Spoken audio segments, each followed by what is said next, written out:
আজকে একটা ভিডিও নিয়ে আসলাম। এটা কোনো বাড়ি এলাকা না, এটা হচ্ছে আমাদের কান্দাইল, মানে আমার এলাকায় কি অবস্থা আপনাদেরকে ভিডিওর মাধ্যমে তুলে ধরার চেষ্টা করব এবং দেখানোর চেষ্টা করব। সম্পূর্ণ ভিডিওটা আপনারা দেখবেন। এই রাস্তাটা হচ্ছে আমরা স্কুলের রাস্তাটা, দেখেন কি অবস্থাটা। এই রাস্তাটাতে 4টে প্রতিষ্ঠানের লোক চলাফেরা করে।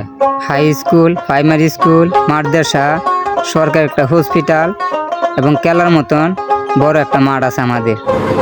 4টে প্রতিষ্ঠানের লোক এদের চলাফেরা করতে আমাদের সাধারণ লোকের খুব কষ্ট হয়, অনেক ধরনের অসুবিধা হয়।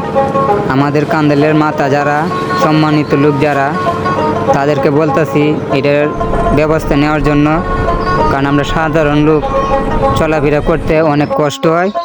আপনারা যদি দেশে 2-3 বার আয়েন তাহলে আপনারা এমন পরিস্থিতিতে পড়তে হয়। চেয়ারম্যান মেম্বার যারা আছেন, সম্মানিত লোক, এটার ব্যবস্থা যদি নিতেন তাহলে আমাদের সাধারণ লোকের ভালো হইতো। চারিদিকে পাকা রাস্তা, কিন্তু এখানে পানি জমার কারণে চলতে অনেক কষ্ট হয় আমাদের। চেয়ারম্যান মেম্বার যারা আছে এটার ব্যবস্থা যদি নেয় তাহলে ভালো হইতো।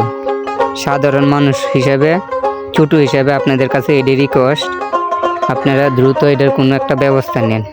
কান্দাইলের ভিতরেই এটা একটা আডি, নাম হয়েছে গুজা আডি। দেখেন বৃষ্টি হইলে বাইরেটার কি অবস্থা হয়।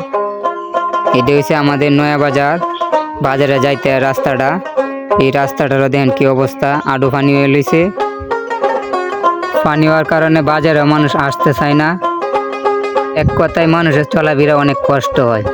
সামনে ড্রেনগুলো যদি ক্লিয়ার করা দেওয়া হইতো তাইলে মনে হয় পানি যাইতে পারতো, কারণ সামনে ড্রেনগুলি বন্ধর কারণেই পানি যাইতে পারে না, পানি এনে আটকে যায়। অথচ